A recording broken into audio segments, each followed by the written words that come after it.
After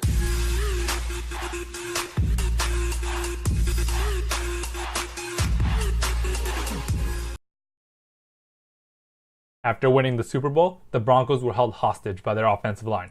They got okay quarterback play out of Trevor Siemian, but the line couldn't pass protect or run block. The defense was top-notch again, finishing as a top unit in nearly every category.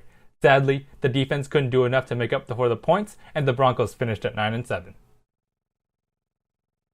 In the offseason, the Broncos focused on the offensive line by signing Ronald Leary and Menelik Watson. Both of these players have proven to be quite good when on the field and could stabilize the line. Other notable offseason activity was the retirement of DeMarcus Ware and the departure of Wade Phillips. Ware was the leader of the team and the defense, but there's plenty of talent to make up for the departure. Phillips, on the other hand, had made the defense tops in the league. It's fair to wonder how much Phillips could have done to affect the defense. In the draft, the Broncos focused again on the offensive line by drafting tackle Garrett Bowles.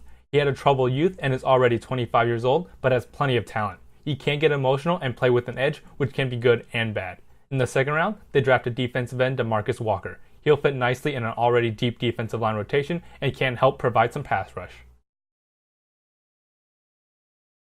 This offense has plenty of weapons on the outside, led by Demaryius Thomas and Emmanuel Sanders. Both receivers had over 1,000-yard receivings, even though the quarterback play was relatively average.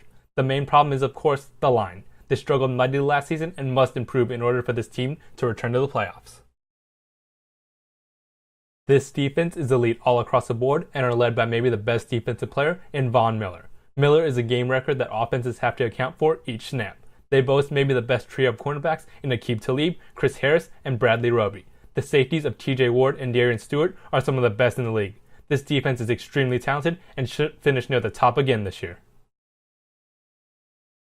The Broncos drafted quarterback Paxton Lynch last year in the first round, but Trevor Siemian was a stable starter all last year. Lynch might need more time to develop and didn't look good when he was on the field last year. This ultimately could be what prevents this team from becoming anything more than a playoff team. The upside is there with Lynch, but it's still a competition for the starting spot.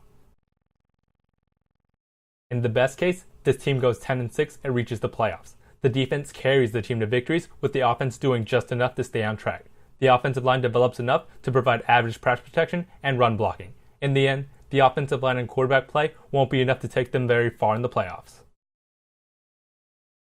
In the worst case, the offensive line struggles continue and the team finishes at 8-8. The departure of Wade Phillips and DeMarcus Ware caused the defense to fall back a little, and they can't lead the team to victory. The offensive line play causes the quarterback plays to struggle, and neither Siemian nor Lynch look like the long-term answer. In the likely case, the offense improves, but the defense takes a step back, and the team finishes at 9-7 again.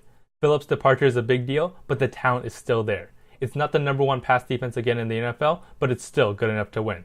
The offensive line improves a bit, but overall it's still the weak link. Siemian is the quarterback in the beginning of the season, but Lynch takes over in the middle of the season. Lynch shows some promise, but not enough to be called a franchise quarterback.